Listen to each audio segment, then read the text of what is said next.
Բարի գալուստ մայրիկների ակումբ։ Արգանդի պարանոցի քաղցկեղը կանանց քաղցկեղային հիվանդությունների կառուցվածքում գրավում է երկրորդ տեղը։ Ով է մեր ժամանակների հերոսը։ Հարցի պատասխանը կփորձենք գտնել դպրոցահասակների հետ զրույցի ընթացքում։ Թեման կշարունակենք քննարկել տաղավարում հոգեբանի օգնությամբ։ Մայրիկի փոքրիկ օգնականը։ Ինչու է կարևոր, որ դեռ վաղ հասակից երեխան սովորի օգնել ծնողներին կենցաղային տարբեր հարցերում։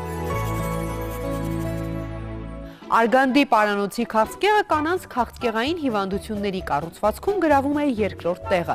Այն առավել հաճախ հանդիպում է միջին տարիքի կանանց շրջանում, դեպքերի 50%-ը ախտորոշվում է 35-ից 55 տարեկանում։ 20 տարեկանից ցածր տարիքի կանանց շրջանում արգանդի պարանոցի քաղցկեղ հազվադեպ է հանդիպում։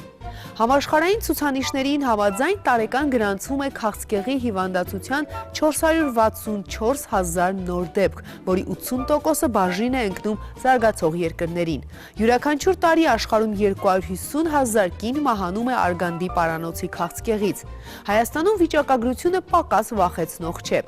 Վերջին տասնամյակների ընթացքում արգանդի պարանոցի քաղցկեղի վերահսկման համապարփակ ծրագրերի շնորհիվ աշխարհի մի շարք զարգացող երկրներում քաղցկեղի այս տեսակի նոր դեպքերի թիվն ու մահացությունը իջել են 80%-ով։ Մեր այսօրվա հարցազրույցի նպատակն է հիվանդության կանխարգելմանն ուղղված քայլերի հաջորդականությունը հասկանալը։ Մայրիկների ակումբում է գինեկոլոգ ուռուցքաբան Արտյոմ Ստեփանյանը։ Ողջույն բժիշկ։ Շնորհակալ եմ, որ համաձայնեցիք, մեր տաղավարում եք, ես քիչ առաջ ներկայացրեցի վիճակագրություն, թե ամբողջ աշխարհում արգանդի պարանոցի հետ քաղցկեղի հետ կապված ինչ փաստեր կան, ինչ վիճակագրություն եւ ինչ են անում առաջատար մասնագետները, ցես պետք է խնդրեմ ներկայացնեք, արդյոք Հայաստանում երևույթը այդքան արդիական է համարվում այսօր։ Անշուշտ, մեր վիճակագրությամբ Հայաստանում միջինը տարեկան մոտ 200 նոր դեպք է արգանդի վզիկի քաղցկեղի հայտնաբերվում, որոնցից ցավոք մեծ մասը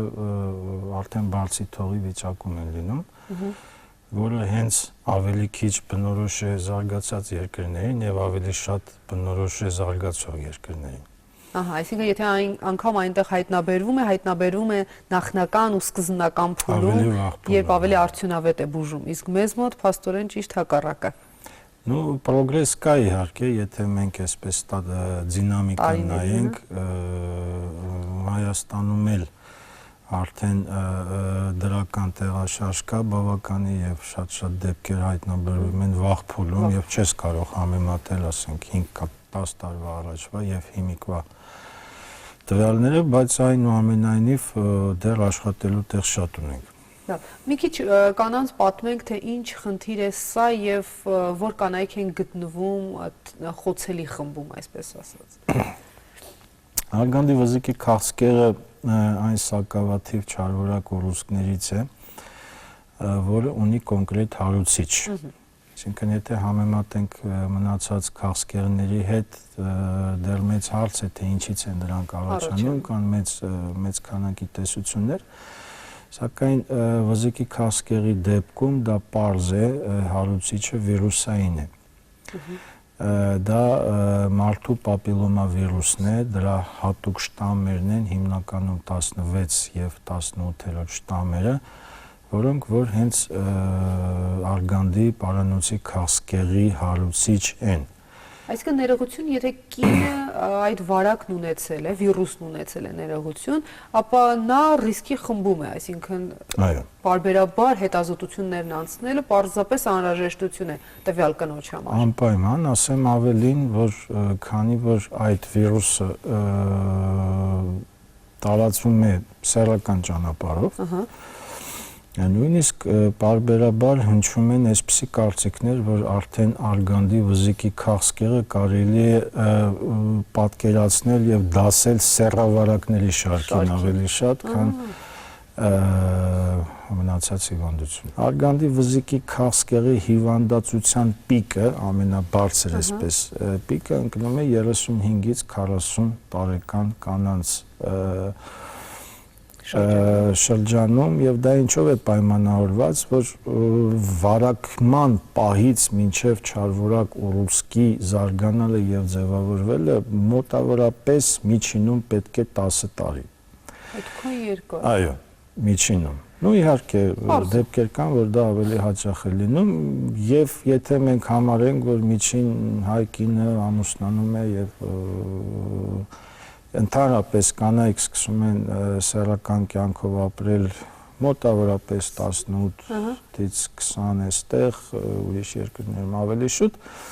եթե դրան գումարում ենք այդ 10 տարին, այո, եւ ստանում ենք այդ 35-ից 40 տարեկանը, որի վրա, որ այսինքն այս հիվանդությունը շատ ավելի բնորոշ է երիտասարդ կանանց։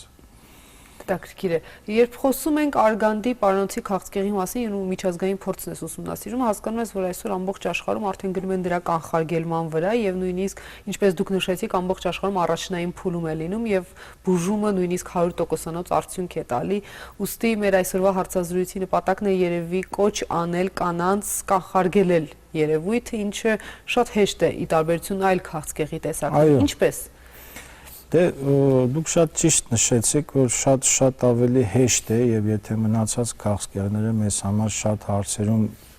գաղտնիք են, կանխարգելելը պարզապես կանխարգելելը այո, թե հնարավոր չի, շատ դեպքերում նույնիսկ մենք մոտ չենք կանգնած դրան, շատ դեպքերում մոտ ենք, ապա արգանդի պարանոցի քաղցկեղի դեպքում ամեն ինչ շատ պարզ է, դա հիվանդություն է, որը ունի վիրուսային հարուցիչ։ Եվ ոնց որ բոլոր ոչ թե բոլոր, այլ հիմնական վիրուսային հիվանդությունները պատվաստվում են, ոնց որ կարմրուկը, կարմրախտը եւ այլն։ Նույն այսօր մենք ունենք հնարավորություն պատվաստուկներ կան, գոյություն ունեն եւ Հայաստանում դրանք հասանել են, ուղղակի կարելի է պատվաստվել։ Եվ այո, եւ ուրեմն նույնիսկ եթե կինը այդ վիրուսով վարակվեց, ապա վիրուսը չի զարգանա եւ չի հանգեցնի չարվարակ ուռուցքի։ Իսկ կանայք, ովքեր չունեն այդ վիրուսը, կարող են պատվաստվել ապահովագրվելու համար ամբողջ կյանքում։ Ну, այսպես է, որ համարվում է, որ վիրուսը շատ էֆեկտիվ է, երբ որ կինը դեռ չի սկսել ապրել սեռական կյանքով։ Համար պատվաստում են հիմնականում 13-ից 15 տարեկան աղջիկների։ Կանայք, ովքեր չեն արել այդ պատվաստումը, ինչպես կարող են կանխարգելել հետազոտությունների միջոցով, օրինակ տարին մեկ անգամ, 2 տարին մեկ անգամ։ Հիմա մոտեցումը մի քիչ փոխվել է, ավելի շատ ուշադրություն են դարձնում ոչ թե փափկսուկին, այլ հենց այդ հարուցիչ վիրուսի հայտնաբերմանը։ Լավ։ Քանի որ փափկսուկը տարբեր պատճառներով սկսած վերցնելու մեթոդոլոգիայից վերջացած ներկելու, նայելու, մասնագետից եւ այլն այդ ճանապարհի վրա շատ սխալներ կարող է լինել, ապա վիրուսի որոշելը շատ ավելի հեշտ է, քանի որ դա ավտոմատացված է, կատարվում է DNK հետազոտություն արգանդի վզիկի քսուկի։ Այսինքն արգանդի պարանոցի հյուսվածքի քսուկի մեջ հայտնաբերում են տվյալ վիրուսի DNT-ի առկայությունը կամ բացակայությունը։ Դա շատ զգայուն հետազոտություն է, որը որ շատ քիչ դեպքերում կարող է լինել կեղծ դրական, բայց կեղծ բացասական երբեք չի կարող լինել։ Պոլիկլինիկաներում կանայք իրավունք ունեն 3 տարին մեկ անվճար անցնելու փափկսուկը։ Փափկսուկը դա ծրագիր է, որ գործում է ինչքան ես հիշում եմ արդեն 8 տարուց ավել, նախարարության կողմից հաստատված, որ ցանկացած կին 3 տարին մեկ անգամ կարող է պետական պատվերի սահմաններում իր տեղամասային պոլիկլինիկայում, որտեղ որ ինքը կցված է, այդ փափկսուկը հանձնել։ Հուսանք այս հարցազրույցից հետո կանայք էլ ավելի ուշադիր կլինեն ու առաջիկայում կհանձնեն այդ հետազոտությունը, պարզ, հեշտ եւ հասկացանք նույնիսկ անվճար եւ իհարկե չեն հասնի ձեր նշած փուլերին եւ արդեն լուրջ խնդիրների առջեւ չեն կանգնի։ Շնորհակալ եմ շատ զրույցի համար։ Խնդրեմ։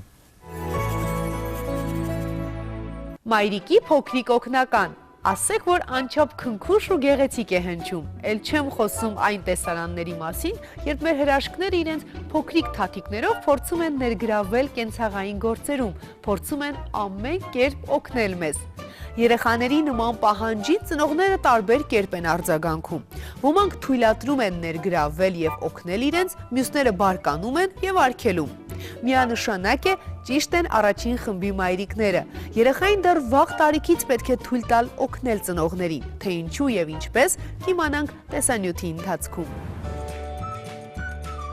Երեխաս ամեն բան ինքնուրույն է անում։ Առավոտյան լվացվում է, հագնվում, նախաճաշում։ Դասերն առանց իմ միջամտության է անում։ Սենյակը, անկողինն ու պայուսակն ինքն է հավաքում ու դասավորում։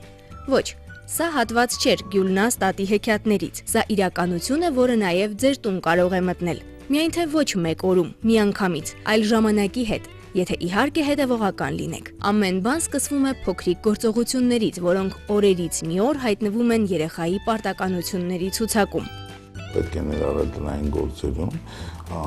բնականաբար դա որոշակի կազմակերպվածության, որոշակի պատասխանատվության զգացումի կբերի,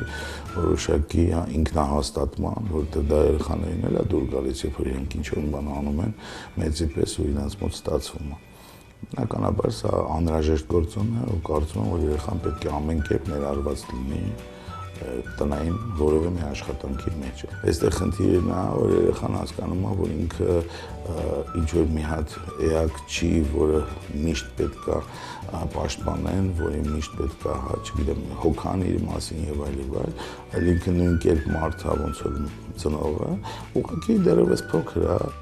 Ինչու եւ ինչպես երեխային ներգրավել տնային գործերի մեջ։ Նախ եւ առաջ չենք մոռանում, որ երեխային վստահելով այս կամ այն գործը մեր խնդիրը սեփական հոգսերը թեթևացնելը չպետք է լինի։ Նպատակից չենք շեղվում։ Մենք ուզում ենք, որ մեր երեխաները որոշակի ինքնուրույնություն ձեռք բերեն, մրցունակ լինեն դպրոցում, բակում, կարողանան իրենց առջև կանգնած խնդիրները լուծել, որպեսզի պատասխանատվության զգացողություն ձեռք բերեն։ Այս գործում մեզ օգնող գլխավոր հանգամանքը երեխայի ինքնասիրությունն է, որն անշուշտ շոյվում է, երբ մեծահասակներն իրեն որոշակի պարտականություններ են վստահում։ Երբ երեխան գիտի, որ իսկապես կարող է օգնել, նա դառնում է ավելի ուժեղ։ Հնարավոր է սկզբում փոքրիկը հրաժարվի խաղալիքները հավաքել, սեղան գցել կամ շանը կերակրել, սակայն երբ ներգրավի աշխատանքի մեջ ու հասկանա, որ իսկապես օգուտ է տալիս, այդ ժամ իրեն ավելի կարևոր կզգա, ինչը լուրջ խթան է, որ նա չբավարարվի ձեռք բերածով եւ ձգտի ավելին անել։ Իհարկե չի կարելի 3 տարեկան փոքրիկին առաջարկել փոշեցծիչով մաքրել հատակը կամ 6 տարեկան երեխային ճաշ պատրաստել, բայց կան տարիքին համապատասխան մի շարք առաջադրանքներ, որոնք երեխան կարող է կատարել։ Մենք առանձնացրել ենք տարիքային 3 խումբ, թե ինչ կարող են անել յուրաքանչյուր խմբին պատկանող փոքրիկները։ Խումբ առաջին 2-ից 3 տարեկան փոքրիկը կարող է հավաքել խաղալիքները, գրքերն ու ամսագրերը, սրբել փոշին, կեղտոտված հագուստը դնել զամբյուղի մեջ եւ կերակրել ընտանի կենդանիներին։ Խումբ երկրորդ 4-ից 5 տարեկան փոքրիկն արդեն միանգամայն ինքնուրույն կարող է հավաքել իր անկողինը, սեղանը, ջրել բույսերը, ինչպես նաեւ նետել աղբը։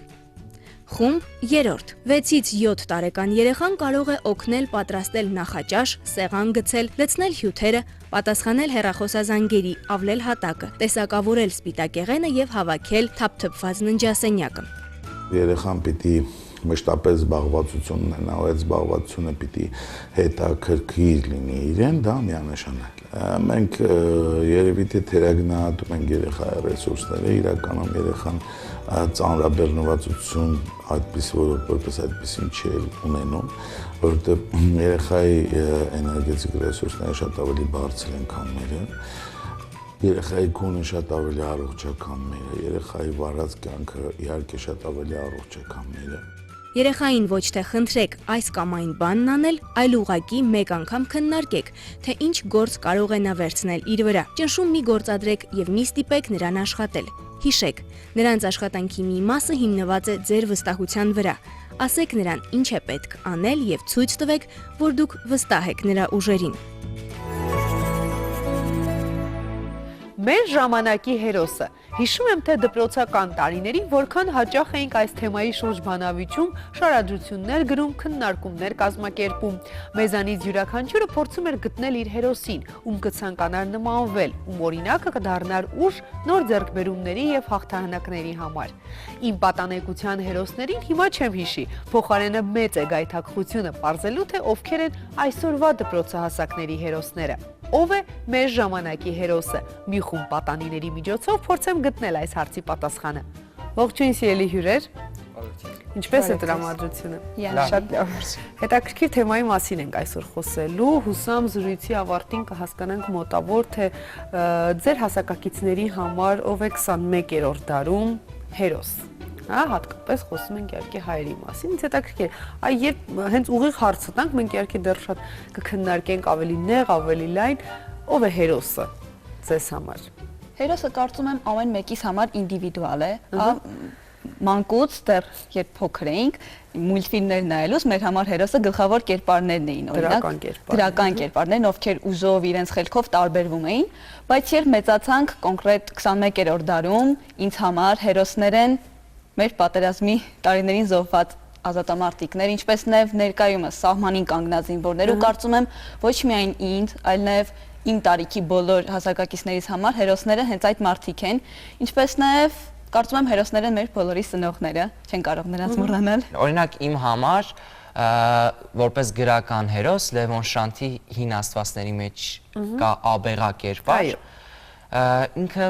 հեթանոսական քրիստոնեական այն ժամանակվա պայքարի մասին է խոսքը ու ինձ շատ դուրեկան է, որ ինքը իր գաղափարի համար պայքարում է։ Ինքը իմ համար հերոս է։ Այսինքն մարդ, ով պայքարում է հանուն գաղափարի, ձեզ համար օրինակ դա է հերոսը։ Լավ։ Հերոս ես ունեմ տենց մի կերպար, կա Բերնարդ Շլինկի ընթերցողը գրքից, 15-ամյա մի պատանի կա, գլխավոր հերոսն է, հերոս որպես այդպիսին ինքը այնպես չի, որ կարող եմ իրենով առաջնորդվել ամբողջ կյանքի ընթացքում, բայց հերոսի նախատիպ կա, ինչպիսին է նա։ Ազատությունով ոգեշնչվող, ազատությունով ապրող, ողջ կյանքը ազատ լինելով, բայց ոչ հենց այդ էր իմաստը, որ սկզբում ասացի, որ ոչ թե կարող ես ամբողջ կյանքում ուղեկցել։ Ձեր տարիքում, մենք խոսում ենք ձեր տարիքի մասին։ Հա, տարիքի ես սահմանում կարող եմ ասել, որ կարելի է ոգեշնչվել նրանով, որպես հերոսի նախատիպ ընդունելով, ինչ որ չափով նաև իր գծով գնալով իր ազատությունն է ինձ քաշում։ Իմ համար հերոսը այդ այն մարդն է, այն կերպարը, ով միայնակ առանց որևիցե ինչ-որ մեկի աջակցության հասնում է ինչ-որ բարձունքների գագաթնակետի եւ չի ոտնահարում կողքինների իրավունքները։ Իսկ հերոսը պարտադիր է որ լինի ինչ-որ հայտնի կերպար, ճանաչված, թե օրինակ հերոս կարող է լինել ձեր դասարանից որևէ մեկը ձեզ համար։ Հերոսներ պետք չի միայն փնտրել գրքերում, մուլտֆիլմներում, հա կյանքի փորձով ենք համոզվում, որ հերոսանում են այն մարդիկ, ովքեր իրենց արարքով տարբերվում են մյուսներից, այսինքն իրենք գործում են այնպիսի արարք, որը ոչ մեկ չէր գործի, ու իրենք իրենց այդ արարքով մեզ ավելի քաջալերում են։ Մենք նայում ենք այդ իրենց արարքին ու համոզում ենք, այ սա իսկական հերոսություն է։ Երբևէ եղել է կյանքիդ ընթացքում քո հասակակիցների մեջ լինի մեկը, ում դու թեկուզ ներքին ընդունես, որ այ հերոս էր։ Եղել է, երբ ես ինքս ինձ մեջ մի քիչ վախեցել եմ արտահայտվել կամ ամաչել եմ, ու այդ պահին տեսել եմ, որ դիմաս ինձ ինչպես ճիշտ այդ պահին արտահայտում է, ու այ ինքը հերոսական քայլ է անում։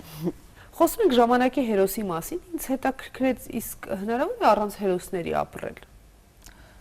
Կարծում եմ հնարավոր չի, որովհետև ամեն մեկս մեր համար ենք ստեղծում հերոսներ, այսինքն չկան, չէ, հերոսներ։ Ինչ է հերոսը ձեզ տալի, այդ ձեր տարիքում ինչ է տալիս։ Հերոսը մեզ տալիս է ուժ։ Հերոսը մեզ տալիս է իրեն հետևելու ձգտում, մենք այդ հերոսին նայելով մեզ ավելի ոգևորված ենք զգում։ Այդ հերոս այն մարդն է,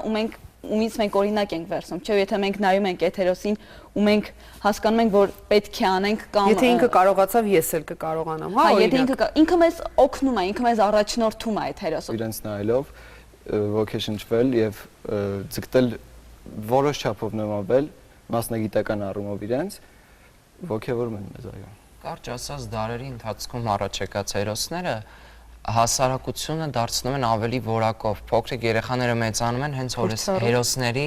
օրինակների վրա, չէ։ Կարծում եմ ճիշտ եմ։ Ու եթե ուզում ենք մենք ստանալ լավ հասարակություն, որը կունենա ապագա, որը այսպես ասած կլինի իր երկրին պիտանի, կարճ ասած առանց հերոսների ես կարծում եմ, որ լավ չէ լինի։ Մեծահասակները հաճախ դժգոհում են, երբ խոսում ենք ժամանակի հերոսի մասին, ասելով, որ մեր օրերի պատանին, երիտասարդը, փոքրիկ երեխան այդ չունի հերոսի կերպար, որովհետև մեր օրերում կարծես չեն երևում այդ հերոսները։ Հետո նաև կա կարծիք, որ այդ հերոսները մեր օրերում մարդիկ փորձել են կերպար ստեղծել, հա, այդ սերիալներով, տարբեր ճակերտավոր հեղինակություններով ստեղծված կերպարներն են, ովքեր հայրիկի գումարներով, լավ մեքենաներով, լավ հեռախոսներով կարողանում են ինքնահաստատվել ու դրանք են ակամա դառնում աշակերտավոր նորից հերոսներ։ Դուք համակարծիք եք այս տեսակետի հետ։ Կա, ճիշտ եք ասում, կա այդպիսի մի զանգված, որը մարդկային, այսինքն զանգված, որը որ հենց ձեր ասածով առաջնորդվում, բայց ես դրա հետ միանշանակ համաձայն չեմ, որովհետև այն երիտասարդը, որը որ ապրում է իր հայրիկի փողերով ու ուզում է ինքն հաստատվել եւ այլն, լավ հեռախոս, լավ մեքենա, լավ հագուստ, դրանով ինքը ընդհանրապես չի կարող դառնալ հերոս ու իրանով չեն կարող երեխաները առաջնորդվել։ Անհատել չի կարող նա ձևավորվել ինչ որ մեկի աջակցությամբ։ Ձևավորվել, այսինքն դառնալ զուտ պապայի տղա։ Կարծում եմ, որ հերոսներին, դուք որ նշեցիք հերոսներ իրենք չեն տեսնում, չեն գտնում, կարծում եմ չեն փնտրում իրենք հերոսներ, եթե փնտրեն, կարող են գտնել հերոսներ, կամ թող չլինի հերոսներ, այնպիսի մի մարդ կամ, չգիտեմ, մարդկանց խումբ, ում կարող են իրանք հետևել։ Իմ կարծիքով այստեղ խնդիրը հենց սկզբից գալիս է դրանից, որ իրենք չեն փնտրում։ Շատ ուրախ եմ, որ ձեր տարիքում արդեն հստակ, ունեք պատկերացումներ, ներքին, հաստատ ձեզ համար նաև կան հերոսներ, ում մասին չեք ցանկանում բարձրաձայնել, բայց նրանք թող օգնեն, ոգևորեն, որ դուք հասնեք ձեր նպատակներին եւ վաղը դառնաք լավ քաղաքացիներ։ Շնորհակալ եմ զրույցի համար։ Քիչ հետո մեր զրույցը կմեկնաբանենք արդեն հոգեբանի օգնությամբ։ Շնորհակալություն։ Ով է այսօրվա հայ դեռահասի հերոսը։ Զրույցի ընթացքում բազմաթիվ հետաքրքիր մտքեր ու տեսակետներ լսեցինք, որոնք կքննարկենք տաղավարում հոգեբանի հետ զրույցի ընթացքում։ Մայրիկների ակումբում է հոգեբան Մելինե Հովհաննիսյանը։ Ողջույն Մելինե։ Ողջույն։ Շնորհակալ եմ նախ եւ առաջ, որ համաձայնեցիք, տաղավարից դուրս նաև լսում եք քննարկումը դեռահասների եւ հիմա մենք առիթ ունենք միասին վերլուծելու նրանց կարծիքները, տեսակետները, այսօր խոսում ենք պատանիների ժամանակի հերոսի մասին, տարբեր կարծիքներ հնչեցին եւ խնդրեմ ձեր մեկնաբանությունը։ Երբ խոսում ենք դեռահասի ժամանակի հերոսի մասին, նախ պետք է հասկանանք ինչպես է դեռահասի մոտ ձևավորվում այդ հերոսի կերպարը։ Երեք հիմնական ֆակտորներ են ձևավորում այդ կերպարը՝ ընտանիքը, դպրոցը եւ շրջապատից եկող ինֆորմացիան։ Դա մենք կարող ենք եւ հեռուստատեսությունը, եւ համացանցը, եւ ընկերները։ Եվ այս երեք ֆակտորների համախմբության արդյունքում է դեռահասի մոտ ձևավորվում այդ կերպարը։ Ամենաուժեղը ո՞ր գործոնն է երեքից։ Դուք շատ վտանգավոր հարց տվեցիք, որովհետև դա կապված է ներընտանեկան վիճակից, կախված է դպրոցում ինքը ինչպես է իրեն զգում, կախված է թե ինչքան ժամանակ է նա անցկացնում համացանցում։ Ես այսօր աշխատանքի բերումով տեսնում եմ դեռահասներ, որոնք ցավով եմ ապրում, բայց նշում, բայց պետք է ասեմ, որոնք 10-ից 12 ժամ իրենց ազատ ժամանակը ծնողի վերահսկողությունից դուրս օգտագործում են համացանցում։ Կամ ծնողներ, որոնք ընտանիքներ, որտեղ հիանալի երեխաներ են դաստիարակում, ձեր հյուրերը այդ տեսակի երեխաների մեջ են մտնում, որոնք խոսեցին ազգային հերոսների մասին, այսօր շատ քիչ դեռահաս կարող ես գտնել, ում համար զինվորը կամ այն հերոսը, որը իր կյանքը տվել է հայրենիքի համար, հանդիսանում է նմանվելու, նմանակելու օրինակ։ Կախված է դեռահասի ապրած կյանքից։ Այսօր գիրք շատ քիչ են ընթերցում եւ արտասահմանյան աստղերը եւ մեր հեռուստատեսությունը նույն թելադրում է այդ հերոսները։ Դուք շատ գրագետ նշեցիք այսօրվա շատ ակտուալ դարձած եւ շատ մոդայիկ դարձած սերիալները, որոնք շատ իրենց ուրույն ազդեցություն են թողում դեռահասի դաստիարակության վրա։ Դա կապ չունի, մենք խոսում ենք կոմեդիկ սերիալի մասին, թե այն սերիալի մասին, որ մեծ մասը դիտում են, այսինքն ինչ է տեսնում դեռահասը, հերո ուժը, սպանությունը, արյունը, չկրթվածությունը, մեր բոլոր գլխավոր հերոսները այնպիսի կերպարներ են դրված սերիալներում, որոնք չունեն նպատակներ։ Շատ հազվադեպ է լինում, այստեղ երեխաներից մեկը նշեց, ես նույնիսկ շատ դուրս եկավ, ես շատ հազվադեպ եմ հանդիպում դեռահաս, որ ծնողն է իրեն համար հերոս։ Այսինքն մենք խոսում ենք այստեղ դեռահասության տարիքում։ Այո, դեռահասության տարիքում հիմնականում քիչ շատ կան այդպիսի ընտանիքներ, բայց իրենք մեծ տոկոս չեն կազմում, այսինքն մենք խոսում ենք այստեղ արդեն առողջ ընտանիքի մասին։ Ըստ ստատիստիկայի, եթե դեռահասի հերոսը ավելի առողջ է, ավելի ուժեղ է, ավելի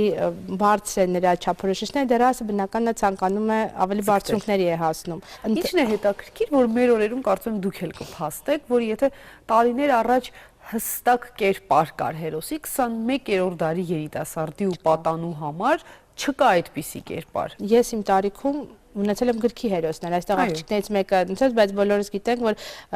բացառիկ դեպքեր են։ Դրանք բացառիկ դեպքեր են հանդիսանում գրքի հերոսները 21-րդ դարը իր բազմազանությամբ, վտանգավորությամբ, բազմապիսությամբ, այդպիսի բազմապիսի է սարքում նաև դեռահասի հերոսներին, ես կարծում եմ։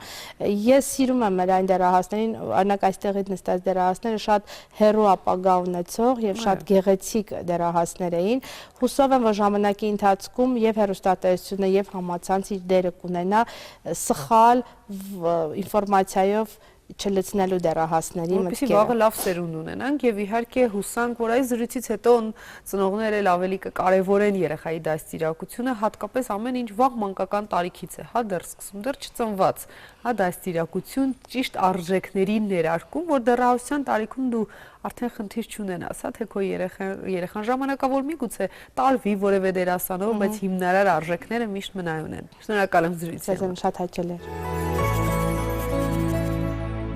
Մայրիկների ակումբը ուրախ ժպտերես բանիմաց ժամանակակից մայրիկների ակումբ է։ Միացեք մեզ, եթե դեռ մեր թիմի անդամ չեք։ Գտեք մեզ Facebook-ում, լրացրեք մեր ակումբի անդամ դառնալու հարցաթերթիկը։ Գրեք մեզ ձեզ հուզող ու հետաքրքրող թեմաների մասին։ Ուղարկեք նամակներ, որոնք կքննարկենք անմիջապես տաղավարում մասնագետների օգնությամբ։ Եվ իհարկե, գրեք մեզ, եթե ցանկանում եք մասնակցել մեր տաղավարային քննարկումներին կամ ցանկանում եք, որ ձեր փոքրիկները դառնան մեր տեսանյութերի հերոսները։ Մեր բոլոր թողարկումները տեղադրված են առաջին ալիքի կայքում։